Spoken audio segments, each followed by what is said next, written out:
I have been working as an online editor for a decade now, actually, and I started off at Virgin Net, which then became Virgin Media, and I was editing various channels on the portal, so including Home and Family, and then I ended up doing the female section and the celebrity area, and it involved doing lots of galleries of women in bikinis and things like that, and lots of sensationalist breakup stories.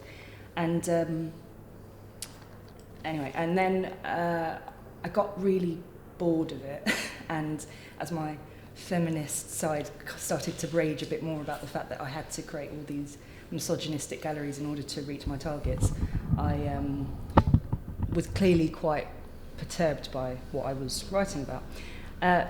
Virgin realised that I was getting a bit bored by this, and they wanted to keep me, and there was a position on the movies section, and they said, why don't you come and help us out on the movies, and not only do you write for the movies, you get to market the movies as well. So I then became a movies manager for Virgin Movies, which involved talking to the distributors and marketing the independent films on VOD release. And as part of my job as marketing their work, I also got the opportunity I'd seized the opportunity to be able to review their work as well. So as well as being like, okay, well, I can give you the marketing and this advertising bracket, I can also write about your film, and that will give you extra coverage. And so they enjoyed that. So yeah, that's how I came about it. Well, it's a critique of art. A film usually should be a work of art, and in much in the same way you have art critics, film criticism is exactly the same. You're looking at this body of work and looking at all the things that have gone into this creation and analysing it and saying, okay, well, these are the good things about it, these are the things that it might make you feel, these are the things that you're going to enjoy, laugh, cry. And it's a big investment of somebody's time. So you could be there from 2 to 3 to 4 hours watching a film. And I think it's important to be able to tell potential viewers what it's going to be like before they invest that time. I personally really enjoy reading reviews after I've seen the film. Sometimes I'll stay away from the reviews before I've seen the film. And with things like the internet, you have that open dialogue about a film.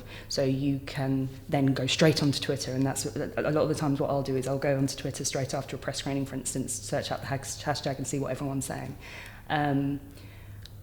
Yeah, absolutely. I think once you've seen a film, it's interesting to discuss it. We like having conversations by nature, and if you haven't got somebody to have that conversation with that one-on-one, then you can go to the publications and go, I wonder what Peter Bradshaw thought of it. And I think a lot of the time with film criticism in particular, rather than reviews, is it's interesting to read those criticisms after you've seen a film to help you make sense of it. Sometimes you know there's themes going on, you know there's a groove going on, but you haven't quite got on track on it yet. And so I wonder what that was about.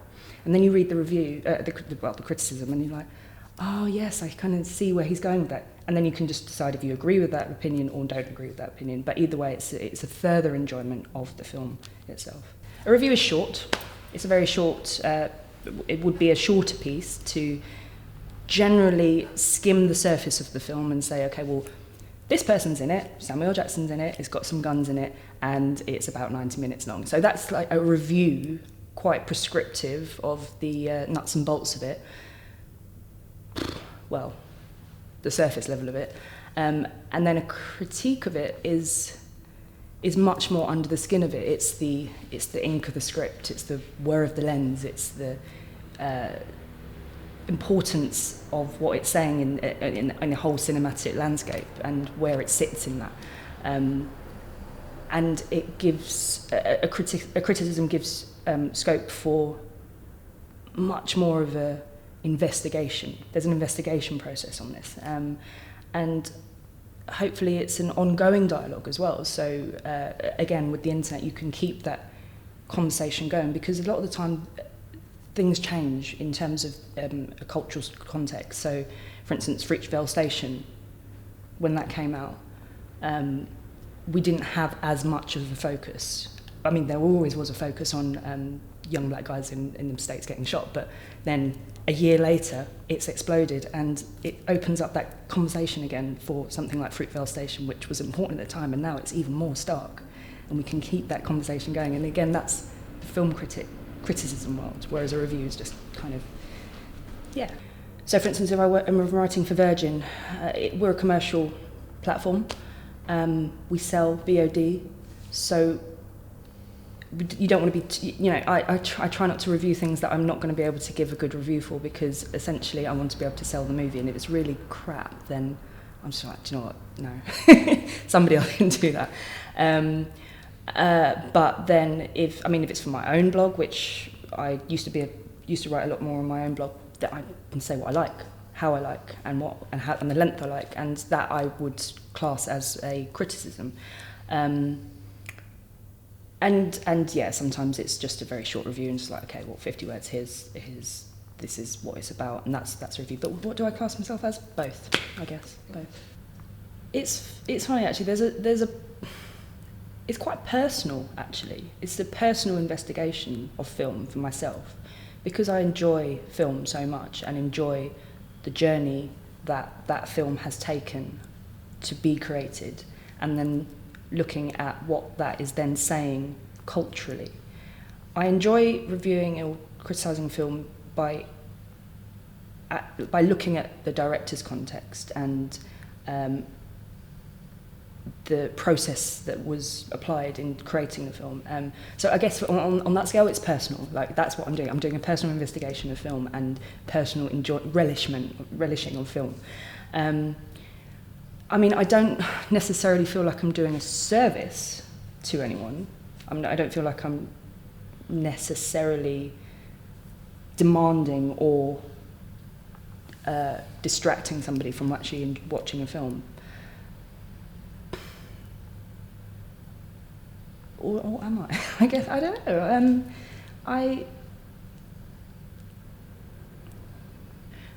Some films I get very passionate about, and I really think that people should watch them. So this completely counteracts what I've just said. But some films I get very passionate about, and I feel this is an important film that people should watch, particularly documentaries, because if more people knew about this subject, maybe the world would be a better place.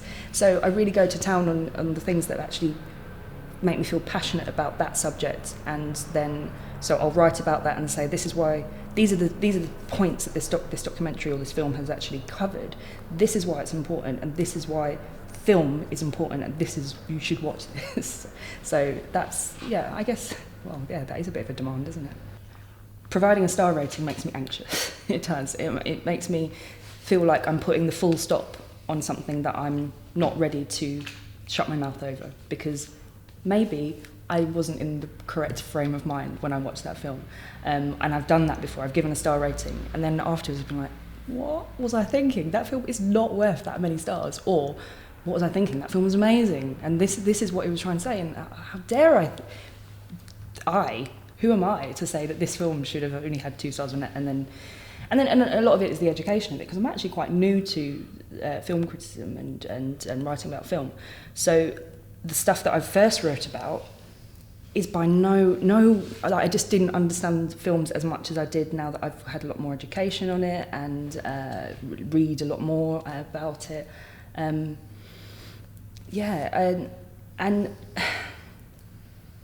so yeah, when I do cringe sometimes when I look at the star ratings that I've applied before. I'm just like, oh, what was I thinking? But from a marketing perspective, so I will for Virgin, I'll go and see a film, and then the PR person afterwards will say, oh, hi, Corrina, what did you think? And I understand the marketing value of it. So I understand that if I give a film a 4 or a 5 star, it's great for the PR company, it's great for the film, and they'll put that on the poster and they'll say, Virgin Movies says 5 stars, and it'll be right next to Sky, and Virgin have got their own agenda of making sure that we're on the posters as well, because that's a marketing tip for us. That's a lot of marketing value for us to be on a big poster. So a lot of the time the PR companies will try and say, oh, so wondered what your star rating was, and I've been like, oh, a 3. And they'll be like, oh, because we've got space on the poster, so maybe if you gave it a 4 or a 5, we could put you up there. And I'm like, no. But I mean, if I could be like, oh, actually, because sometimes it's been written into my objectives at work, get a poster quote. I'm like, oh, damn, I haven't got my poster quote this month. I better give, no, sex tape 5 stars. I used to review restaurants, and for some reason, when I first started out writing, I'm quite scathy and I'm quite nippy about things. And I wrote this review about this restaurant, and it said, it was really quite snidey, but then I gave it a really high rating. And I didn't mean it to come across snidey, because I actually really enjoyed the food and I enjoyed the experience of it. But the editor was just like, you've basically trashed the place and then given it a 4 star. And so I was like, oh yeah. And then he said, look, you can bring down the review, or you can bring down the star rating or bring up the review. And I was just like, oh yeah. But it was nice for him to point that out, because actually I don't want to be discriminatory against something that I actually really approved of.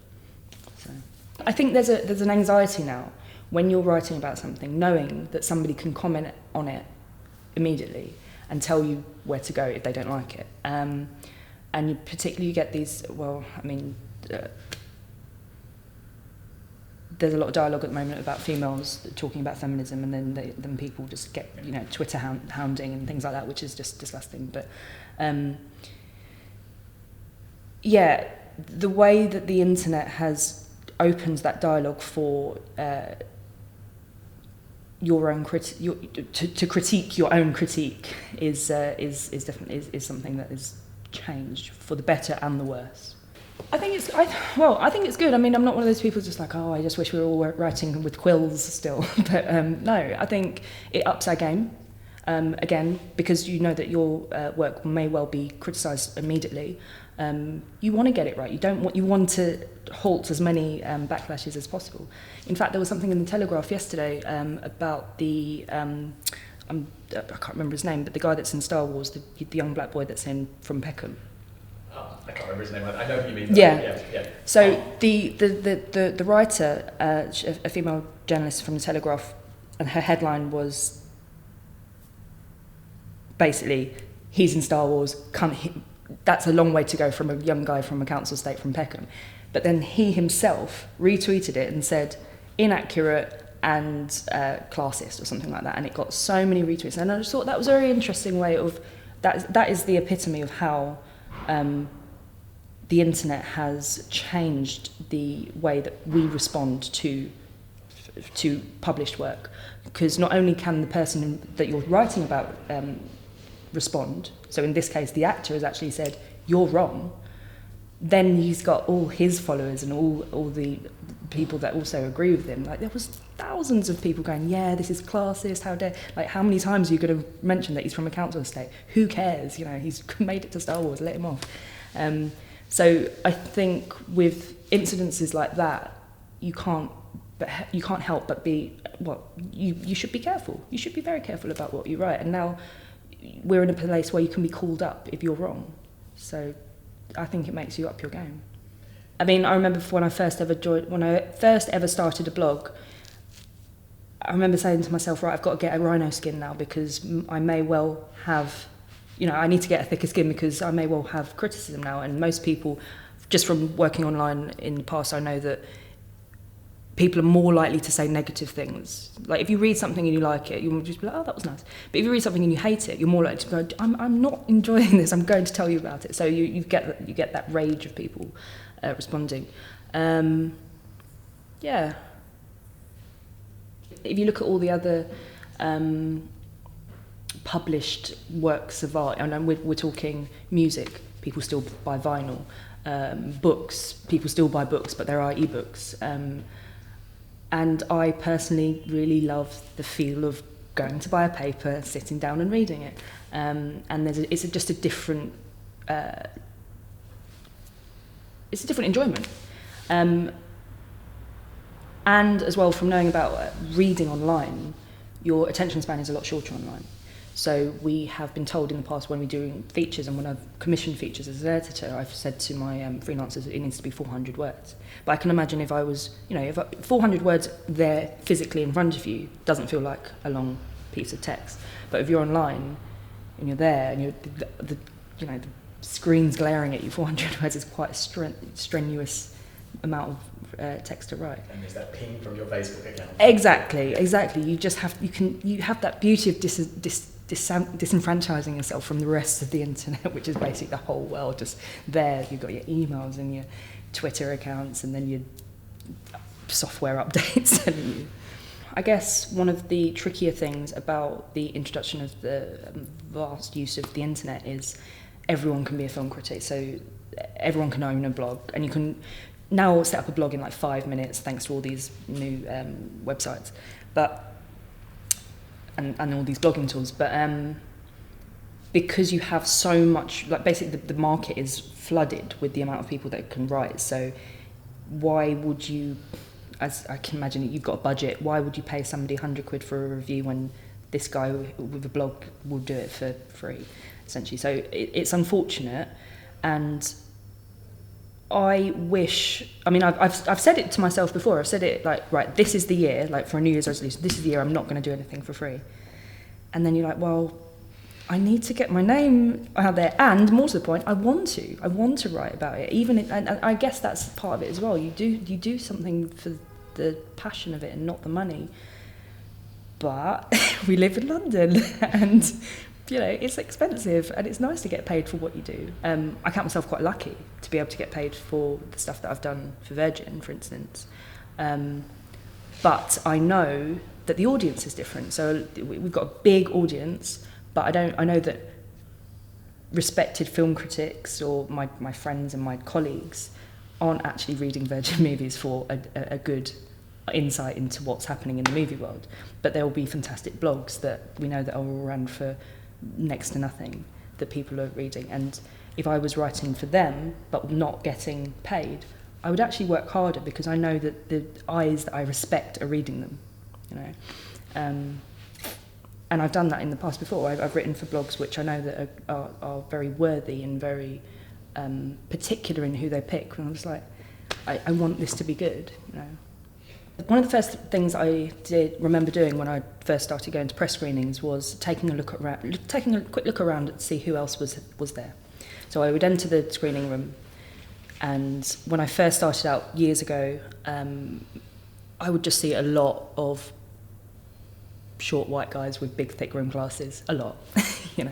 It's changed somewhat. Maybe that's because some of the press events I'm going to are a bit bigger, so film festivals, things like that. But it is still so unrepresented when you look at... I mean, there's a lot more women than there were, say, 5 years ago. Hardly any black people. Hardly any. And this is something that I'm very sensitive to as well, because I'm just like, well, where are we, And that saddens me. That does sadden me, because I really think that you need to have people that aren't just your typical white guy reviewing all the films, because there is a certain sensitivity that they're just not, quite possibly not going to get, in the way that, say, if I review a film as a woman, how is this film representing women? How is this film relating to the journey of a woman and the experience of a woman? And that's not to say that guys can't be compassionate to that experience, but ultimately, I think a woman can understand that much more than a man, what with being a woman. So I'm very particular about, so when I read a review about, so for instance, Far From the Madding Crowd's coming out, I'd be very interested to see what women have to say about it, so Ex Machina, which we were talking about, with Ex Machina, a lot of guys reviewed that film as a brilliant film, and it is a very good film, but then eventually, quite quickly, but eventually the female voice came out and was just like, hang on a minute, you've just hailed this film as like this great, fantastic film, but let's look at this. This is not as feminist as you say it is. So it's important for women to have a stronger voice in film criticism, absolutely. And the same as black people having a stronger voice. I mean, there's so many films out there that some of them are just racist. Some of them are just like, or just sloppy in representation, not necessarily racist. And it's just very sloppy in representation.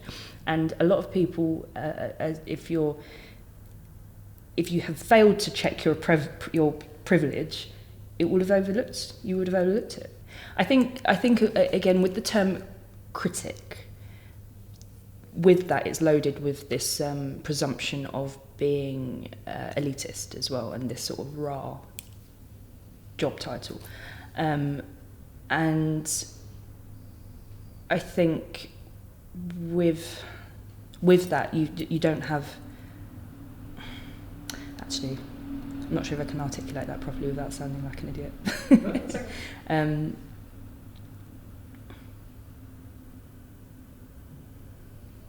I think that perception of being elite is quite far removed from the black community, but then I can't articulate that without sounding silly. But I'm just to tease that out a bit, because I'm also not entirely sure I understand what you mean. Do you mean that you think that black critics would be less likely to embrace the term critic? Is that, or are you saying that the fact that you have black critics puts paid to the notion that being a critic somehow makes you belong to this establishment elite?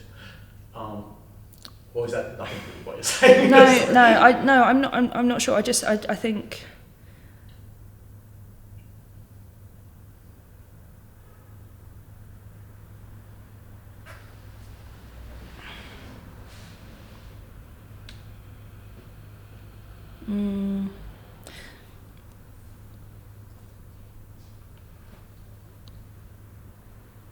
No, I'm trying to be really careful about what I say without sound. I guess I'm thinking about it too much, but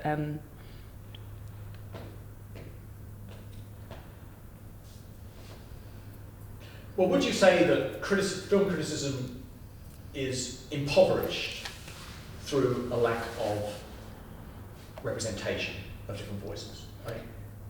Yes. I think there needs to be more females. There needs to be more minority people basically reviewing films, just to get a broader scope of the art that is being shown on screen. I really enjoy the way that The Guardian, for instance, review films, because they have lots of different people reviewing the same film. I don't think that a publication should just pin all its hopes on one reviewer, and that's the one voice, and that's, because it's very it's just for one person to say I don't like this, and then therefore and in such a big publication like The Guardian as well, I think they're doing a very good service of saying, okay, well, we've got quite a few people reviewing the same film here, and here's a female doing it, and I mean they are lacking in some black voices, but Ashley Clarke is one of the few that is excellent, and he does that, but he's in the States, so we need some more people back in the UK, and I think it would help. I think essentially what happens is once the film has been made, then it goes to the critics. It's like part of that factory system. So the film's made, and then the critics go and review it. And I think a lot of the time filmmakers will be sensitive to what those critics will make of it. So I'm hoping that they in the creation process, they're like, well, what are the women going to think of it, and what are the non-white people going to think of it, and make sure that the representations of their characters are good and aren't sloppy, and are representative of their culture and being true to them. So that's where it's kind of a hand-in-hand job, where the film critics keep the filmmakers in check, and the filmmakers keep the critics in a job.